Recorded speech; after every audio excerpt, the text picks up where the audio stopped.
Welcome back. It is time for another rave review. All right, season 4 of The Crown dropped on Netflix last month. Now listen, I decided to take my time watching the 10 episodes of season 4 so I could savor every moment of the show. And actually, I'm glad I did, because I didn't realize that my blood would boil after every new episode. But more on that later. Before we take a deep dive into season 4, take a look at the trailer.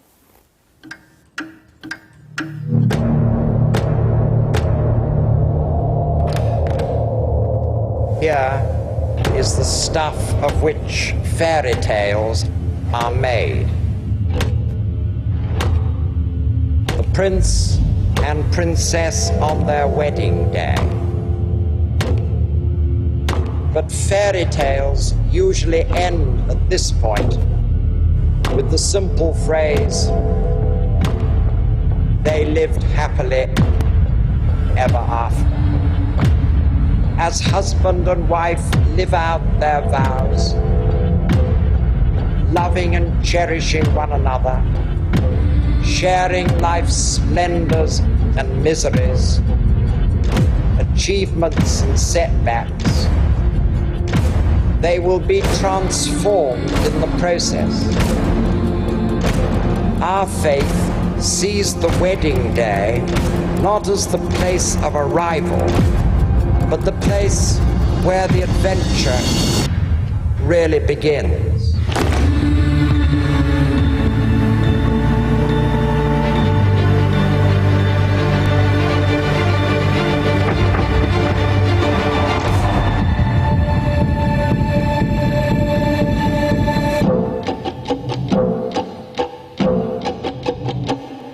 As much as I love this show, by the way, okay, that last shot of Diana in her wedding dress, the iconic wedding dress, I don't know how much they spent on that dress for the show, because they found the original designers in the plans, recreated that dress. And by the way, what you see in that trailer is about all you see in the show of that dress. They spent so much money to see a back shot of her dress, and that's it. I wanted to see her get out and go get married at the chapel and her see Camilla sitting in the audience, but no! They just showed the back of her dress in the series. I was a little bit disappointed. If they're going to recreate that iconic dress, at least let us see more of it. But I digress. Olivia Colman, of course, is brilliant as Queen Elizabeth II. I've loved her for years. I think even in season 4, she has a bigger bite. She takes a bigger bite out of Elizabeth. She really nails it, I think, in season 4. Gillian Anderson, by the way, okay, let me tell you. I had to Google if Gillian Anderson was actually British, because I thought she did a great job playing Lady Margaret Thatcher, the Prime Minister, the first Prime Minister of the UK. Her speech, her look, her hair, her costume, her wardrobe, everything, she was fantastic. And I didn't realize till when I was Googling her, because I've seen her in several British shows where she has a British accent. Well, she's American. She did great. I didn't realize that her boyfriend is the creator of The Crown. Who knew? I don't know if that helped her get the job or not. I don't know. But her boyfriend is definitely the creator, showrunner for The Crown. Now, who's getting the most praise from season 4 is Emma Corrin as Diana. Now, you can see Diana right here, Olivia Colman, Gillian Anderson.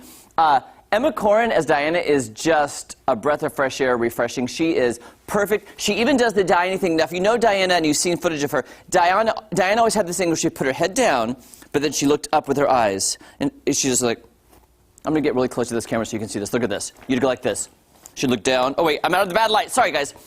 She always had her head down, but then she'd kind of sparkle with her eyes. I can't even do it. I'm not Diana. But she would do that. Emma Corrin nails it. I tell you what, because I love documentaries on the royal family. Josh O'Connor as Prince Charles did his job, because by the end of the series, you really don't like Prince Charles. I actually posted about it on my personal Facebook page. I didn't want to do it on my professional one, but on my personal one, I was just, here's the thing, guys. I know it's a show that's fiction, but it's fiction based on fact, okay? So they're taking real-life events. Like, we don't know what the Queen and Charles talked about in private. We don't know what Diana and the Queen talked about in private. They are taking creative liberties, but we do know the facts that surrounded situations. So they're taking the facts and using them in the show in a creative way. But here's the thing that does not change. She was unhappy. She had bulimia. Charles was cheating on her their entire marriage. There are certain facts I just can't get over, and it's brought it to the forefront of this season. In fact, Charles and Camilla's Twitter, all their comments have been deactivated because they're getting so much online hate and trolls on their Twitter, they had to actually turn off the comments. But here's the thing, guys. It is based on fact, and unfortunately, Diana did pass too early. And if you want to see how much of it is actually true, I then watched a documentary on Netflix called Diana in Her Own Words. This I didn't even remember I had seen a long time ago. I watched the entire thing again last night to make sure I knew what was going on. I cried at the end of this one because you hear Diana on tape. She secretly recorded interviews for this book, and nobody knew. And it actually didn't come out that she was the source for the book until after she died. So when the book first came out in like '92, they just said somebody close to the princess. Fact is, the source was Princess Diana. There's tapes and tapes of her talking through the moment she met Charles, through their wedding, through the divorce, and what she said, "I'll never be queen." She goes, "I knew it. As soon as I married Charles, I knew I'd never be queen." Who thinks that getting married and you're marrying the future king, of course you'll be queen? So something is weird there. It refreshed and opened that wound of Charles just being not a devoted husband, and just, it was frustrating. Okay, I have to move on because we have another show to talk about. It's called, a show that I discovered called Welcome to Plathville. Now, this show is crazy. I found it on Hulu. I found season 1 on Hulu, and I'm like, okay, I'll try this out. Now, when I started watching it, I then saw a trailer for season 2, and I was like, wait, season 2 is going to come out on TLC? I haven't watched season 1. So I watched season 1 ahead of season 2. Now, before I get into this crazy spoiled brat family, the kids I'm talking about, let's take a look at the season 2 trailer. Let's roll, baby! This season on Welcome to Plathville.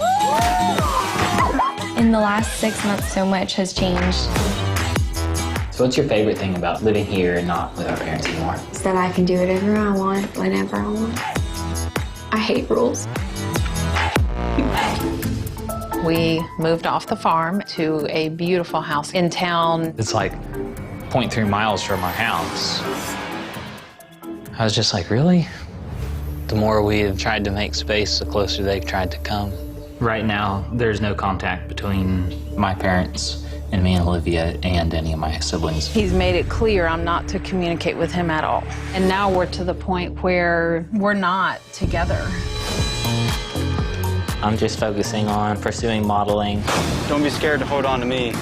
I feel like I'm really living life right now. And reach up and over, feel the stretch in your side. I'm working 2 jobs. I've got a boyfriend. Do you know that you're the first guy that Mariah's brought to meet us? Well, I'm gonna flip that on y'all. How do y'all feel about that? If you want to walk out of a toxic situation, one of the best things you can do is change the way you look. You ready to go get inked? I'm as ready as I'll ever be. This is supposed to be a fun thing. I have second thoughts. We're hoping that this year will be a time of healing. I'm not allowed to see my younger siblings unless my parents are there because of my lifestyle. When I'm at my parents' house, it feels like a cage that I worked so hard to get out of.